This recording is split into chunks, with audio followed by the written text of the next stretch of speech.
Jour de confinement 69. Je ne sais pas si je tiendrai les 3 mois. Les jours se font de plus en plus longs. Je ne me rappelle plus de l'heure. Je suis perdu. Bientôt, je serai à court de PQ. J'ai bien évidemment commencé à filtrer mon pipi et mes excréments me servent encore Waouh! On n'en est pas encore là, ok? Ça va? Bien le bonsoir messieurs dames, j'espère que vous allez bien en cette période de confinement. Alors voilà, vous n'êtes pas sans savoir que le coronavirus se répand de plus en plus aux 4 coins du monde. Nous sommes à l'aube d'un effondrement, clairement, avec ce Covid-19. Sans s'y sûr. Alors moi, ce que je vous propose, c'est tout simplement déjà de se détendre, de passer un bon petit moment entre amis, entre nous, voilà. Je pense que c'est aussi la dernière occasion de vous inviter à vous abonner à ma chaîne, parce qu'après, on n'aura plus. Donc voilà, abonnez-vous, ça fait plaisir. Vous le savez, on doit tous rester à la maison. Eh bien, aujourd'hui, on va s'entraîner à rester très longtemps à la maison. Parce que nous allons jouer à un simulateur de survie dans un bunker. Vous comprenez le parallèle? Pour ceux qui ne connaissent pas, c'est 60 Seconds. En plus, on va jouer sur la version remasterisée. Le but est de survivre le plus longtemps possible en faisant des choix parfois compliqués. Est-ce que je vais prendre des sachets de pâtes? Est-ce que je vais plutôt prendre du Coca-Cola? On ne sait pas. Alors, il se passe plein de situations un petit peu marrantes. Il y a des gens qui frappent à la porte du bunker. Est-ce qu'il faut leur répondre ou non? Et selon ces choix, il se passe des choses qu'on ne peut pas anticiper. Alors voilà, vous pouvez mourir, vous pouvez survivre. On va bien voir, on teste maintenant combien de temps vais-je survivre. Du délire. Ah, regardez, mon beau village, ma belle maison, avant que le coronavirus ne débarque. Le petit courrier, la voiture. Tu me mets qualité explosive. Le voisinage, le fast-food, la vie sans coronavirus. Ah, par contre, on va se calmer tout de suite la musique là. Bonjour madame, bonjour gentil. Nous avons la même couleur de cheveux, j'imagine que nous sommes de la même famille. Ou plus si affinité. Ça tombe bien, je viens du Nord aussi, donc bon, on peut lier les deux. Voilà, pour vous expliquer un petit peu, dans un premier temps, il va falloir collecter le plus de vivres possible afin de survivre dans ce bunker, d'être à l'abri du coronavirus. Alors, désolé Dolores, mais je vais choisir Ted. Et alors, par contre, je sais que ce jeu a été pas mal fait il y a quelques années. Moi, je n'y ai jamais joué, donc c'est vraiment ma première fois. Ce sera de la vraie survie. Ok, ça joue là? Ça joue? What the? Ok, il faut survivre. Les paquets de pâtes. Ah! Les paquets de pâtes! Non mais je sais pas quoi faire là. Attendez. Ah mais je suis mal barré là. Prends tout. La soupe. Sa mère, ça dégage. Là-bas de la soupe. Bah alors toute la soupe, ça perd. Allez la femme, ça peut aider quand même. Allez hop. Eh bien, je te ramène dans le bunker. Ça peut toujours être utile. Un jeu de société, allez, ça peut toujours faire plaisir. Allez vite. Ah! Alors du coup j'ai pris qu'une femme. Eh ben ce serait un beau petit tête-à-tête. C'était une petite occasion de se retrouver. C'est vrai que ça fait quelques années que bon, il se passe plus grand chose dans notre couple. Ah oui, vous n'avez pas survécu? Quoi?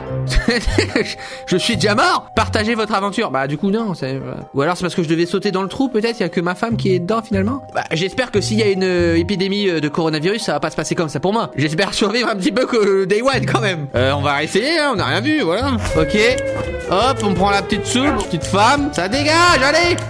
Voilà, allez hop, là on va prendre un maximum d'eau. Bah y'en avait pas tout à l'heure de l'eau. Donnez-moi de la soupe. C'est quoi ça? C'est un enfant? Allez viens, je t'emmène avec moi gamin. Allez hop, ça perd. Aïe, il me reste 3 secondes. Allez. Ah, je suis dans la merde. Ouais, j'ai réussi. Ah là j'étais vraiment à ça de partir. En fait je suis mort tout à l'heure, c'est ça. Jour 1. Cela fait bientôt 24 heures que le coronavirus a frappé sur nos contrées. J'ai réussi à sauver Billy et Brenda, mon fils et ma femme. Je n'ai que quelques bouteilles d'eau et de la soupe. Les vataires risquent de prendre le tarif. Oh là, jour 1, on est presque au complet, presque. Nous avons placé quelques vivres à la va-vite dans l'abri, car il n'y avait plus de place à l'étage. Il y a à peine assez d'eau pour tout le monde. J'ai fait au mieux aussi, attends. On n'a jamais vu un abri aussi bien approvisionné. Bah ouais, je m'en suis occupé quoi, c'est-à-dire que c'est moi qui ai tout fait, donc bon. Une bouteille d'eau et une soupe par personne, ça le fait ou pas? Jour 2, bon ça a l'air de bien se passer, tout le monde s'amuse, vous prenez du plaisir. Pas si mal le coronavirus. Bon, il y a des problèmes d'électricité, mais bon. Alors, j'ai de l'insecticide, j'ai des munitions, j'ai une arme. Il est difficile pour nous de ne pas avoir peur de l'avenir. Ted va bien. Tout va bien pour Dolores. Timmy à la pêche. Bah voilà, tout le monde est bien. La zone est encore radioactive à l'extérieur, néanmoins. Est-ce qu'on va essayer de passer cette journée sans manger, sans boire pour voir ce qui se passe? Nous rationnons un maximum. Oh là, ils ont déjà une légère sale gueule là par contre. À mon avis, ils vont se plaindre. Et ils sont tous très fatigués. Quoi, il fallait que je descende un lit aussi, un matelas? On va essayer de rationner un maximum. Vous ne mangerez pas aujourd'hui non plus. Et moi, je suis un radin. Je passe le jour 3. Rationnement, personne ne mange, personne ne boit. Attends, peut-être que j'ai fait une erreur. Ah, ça va, ils sont encore là. Ça va, vous n'avez pas besoin de boire finalement. On peut toujours pas sortir parce que c'est encore radioactif. Pour l'instant, on doit rester dans le bunker à l'abri. Allez, jour suivant, jour 5. Ça va, on se débrouille pas mal pour l'instant. Je peux potentiellement survivre 5 jours. Moi, ça me va. Par contre, je crois qu'il commence à faire des hiéroglyphes. Le problème, c'est que dans ce bunker, il n'y a pas de peinture. Avec quoi a-t-il fait ce hiéroglyphe alors? Couleur légèrement marronâtre. Étrange. Peut-être de la soupe ou peut-être... Mon Dieu, non. Là, ça devient compliqué. Et je crois que j'ai perdu une fille aussi dans la bataille. Ouais, mais le rationnement, à un moment, je pouvais pas prendre tout le monde. Il fallait faire des choix. C'est les sacrifier, quand il y a une épidémie comme ça. Les plus faibles sont les premiers à partir. Je suis désolé, ma petite. Ton système immunitaire n'a pas eu raison du coronavirus. Si Timmy sort, il ne reviendra jamais. Après, si j'envoie le gamin, moi, ça me fait plus de soupe et d'eau pour moi. Après, va falloir commencer à sortir. Donc là, jour 6, il nous faut des vivres. Oula. Il a commencé un spectacle de marionnettes. Bonjour, moi, c'est Ted. Et ça, c'est ma petite chaussette. Van de croûte. Ouais, salut, c'est moi. Ted a perdu la tête. Ah bah oui, je vois bien avec sa vieille chaussette. Quand un groupe de personnes habillées en vert est venu frapper à la porte en prétendant voler les riches, il faut avouer qu'on ne s'y attendait pas. Est-ce qu'on les laisse entrer? Alors à mon avis, ça fait très American Nightmare. À mon avis, c'est des mecs qui sont venus pour nous tuer. Donc on les laisse pas rentrer, c'est mort. Vous crèverez derrière cette putain de porte. C'est mort. Bouffer du coronavirus. Ah oui, je crois qu'il est en train de perdre la tête aussi. Il a fait un petit chapeau de soupe. Il a arraché la tête de sa peluche. Ça me paraît mal parti, hein. Petit conseil, dans un abri minuscule, la folie entraîne la folie. Timmy a un comportement étrange. Étrange, le Timmy. On va jouer aux cartes en famille. Ça va nous faire du bien, hein. On va oublier cette chaussette et ce chapeau soupe. Revenons-en aux bases. Jour 9. Visiblement, ça n'a pas marché. En déplaçant les meubles, on a découvert une porte secrète. La fameuse porte secrète, ils vont débarquer là, tu sais. Oh! Salut, ça va? Allez, c'est parti. On s'aventure dans la porte secrète. Attendez, le flingue ou la lampe torche? Alors, attendez, on est dans un abri atomique sous terre. Mais on sait qu'il y a des gens qui se sont promenés un petit peu partout. Ça va être super important de faire ce choix parce que ça peut vraiment niquer la game. Si on a la lampe torche, j'ai peur qu'en fait la lampe torche nous permette de choper plus de choses parce qu'on y verra plus clair. Mais bon, s'il y a un danger, on n'aura pas le fusil, donc on peut mourir. À l'inverse, si on prend le fusil, on est safe, mais il va nous sortir une petite quenelle en mode les gars, on y voyait que dalle, donc on a ramené qu'une boîte en carton. Allez, j'ai quand même tenté la sécurité, on joue la sécurité, là on économise à mort depuis tout à l'heure. On part sur le fusil, on sait jamais ce qui peut se passer. C'est parti. Jour 10. Allez là, 10 jours à survivre, la vie elle est pas belle. Alors, est-ce qu'il a ramené quelque chose là? Y a rien de nouveau? C'est pas... Ouais, non, y a rien, ça a pas marché. Qu'est-ce qu'on fait quand on ouvre une porte vers un lieu inconnu? On ouvre le feu, bien sûr. Nos balles ont frappé le mur et heurté une canalisation d'eau. On a pu remplir quelques bouteilles. Génial ça. Si on veut survivre, il va falloir renoncer à certains principes. On sait qu'un groupe de personnes âgées se cache dans les ruines de la maison de retraite. Ils doivent avoir des ressources. Et après tout, nous en avons plus besoin qu'eux. Ok, donc là il est en train de me proposer d'aller voler les petits vieux. Les petits vieux que, pour rappel, généralement c'est eux à l'alerte qui ont dévalisé les rayons de pâtes. Œil pour œil, dent pour dent. Je suis désolé pour les petits vieux, mais on arrive les gars. Et j'espère que vous nous avez gardé des pâtes. Jour suivant, jour 12, côté obscur. Ah ouais, bah là on a fait du sale. Oh, regardez ce qu'on a ramené là. Pop, pop, pop, pop, pop. Regardez toute cette bouteille d'eau. Oh, il y a du sang par contre, ah ouais. Kevin, il a l'air...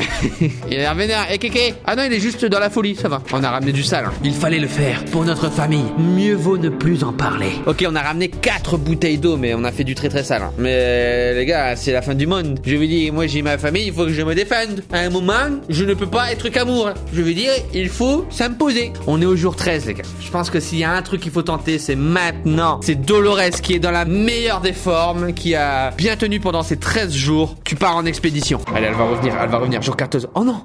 Non! Non! Dolores, ma femme! Je l'ai abandonnée! Le coronavirus m'a tout pris! Il m'a tout pris! Ah. Ouais, j'en fais peut-être un peu trop, non? Parce qu'après tout, on est 2 maintenant dans le bunker, ce qui fait qu'on va avoir beaucoup plus de rations. Alors j'aimerais voir un petit mot quand même. Ah non! Je me suis un petit peu trop excité. Elle est toujours en expédition, elle va revenir peut-être. Je pensais que c'était le lendemain, 24 heures quoi. Si elle est pas là, elle est morte. Moi, je ne vois ma vie qu'au bout de 24 heures. Je suis youtubeur, je ne vois pas l'avenir. Je vis au jour le jour. Jour 15. Voilà bien longtemps que nous sommes dans ce bunker. Jamais je n'aurais cru survivre aussi longtemps. Ma femme Dolores est partie au front. C'est la seule à pouvoir remplir cette mission. Mais je le sens bien. Quelqu'un vient de frapper à la porte. C'est peut-être elle. Peut-être qu'elle est contaminée par le Covid-19.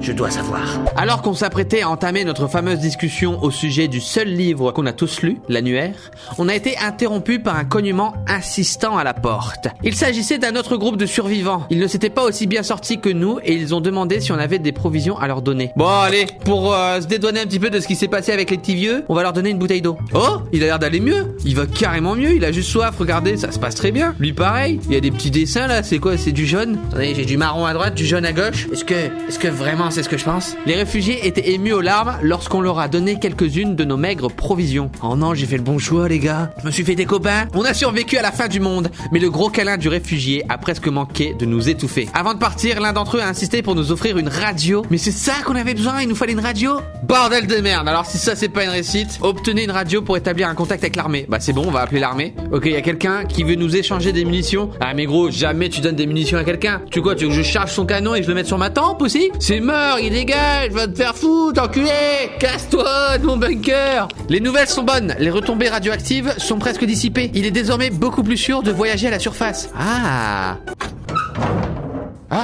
jour 20, la porte est ouverte. Dolores, elle est revenue. Ma femme est revenue. Faim et fatigue. Ok, on va s'occuper de toi, Dolores. Tu sais même pas ce qui s'est passé pendant que t'étais parti. On a de l'eau à foison. Tout le monde était heureux de retrouver Dolores, saine et sauve. Ok, elle a ramené une bouteille d'eau, c'est tout. Bon allez, Dolores est là, c'est jour de fête. Soupe et boissons pour tout le monde. Allez, faites-vous plaisir. Ted meurt d'envie de risquer sa vie dehors. Bah vas-y, hein, tu pars gros. Ah, le truc c'est qu'il y a rien à emporter en fait pour les expéditions, c'est ça. J'aurais dû prendre un sac ou quoi. Allez, bah Ted, t'y vas avec la bite et le couteau. Hein. Allez, salut. Ok, jour 26, il est revenu. Oh là là, il a ramené de l'eau à foison, regardez. Il a même ramené une hache. Non mais on s'en sort trop bien là. Ted est bien rentré de son expédition. Ok, il a ramené 3 bouteilles d'eau. Ouvrez au nom de la liberté. C'est ce qu'on a entendu ce matin. Ah merde. On ne savait pas qui étaient ces soi-disant justiciers. Mais c'était sûrement un groupe armé jusqu'aux dents. Eh ben on n'ouvre pas, on reste enfermé. On ne sortira jamais de ce bunker. Oh, ça doit faire trop peur en vrai. Arrêtez l'hyper. Bon, pour le moment, les amis, vous avez vu que je suis un bon repère pour survivre au coronavirus. Faites comme moi, faites les mêmes choix, de l'eau et de la soupe. Les jours passent et se ressemblent. 40 jours. Let's go. L'armée a envoyé un message radio. Ils ont besoin de notre aide. Ils ont demandé à tous les survivants de couper un arbre dans le parc à côté. Ok, bah, vas-y, on y va. Hein. J'ai peur, hein, je crains le pire. Si c'est pas l'armée, ça tombe, c'est une fête. Ils vont nous voler ma hache. Ah non. On a coupé autant d'arbres qu'on pouvait. Dommage qu'on ait cassé notre hache en coupant ces arbres. Oh non, on a cassé la hache. J'espère que ça va nous servir. Bon, les amis, pour le moment, ça se passe plutôt bien, la survie du coronavirus. On va s'arrêter ici. Faites-moi savoir si vous voulez voir la suite. Un petit pouce bleu, un petit commentaire. N'oubliez pas de vous abonner. On se retrouve pour une prochaine vidéo. À bientôt.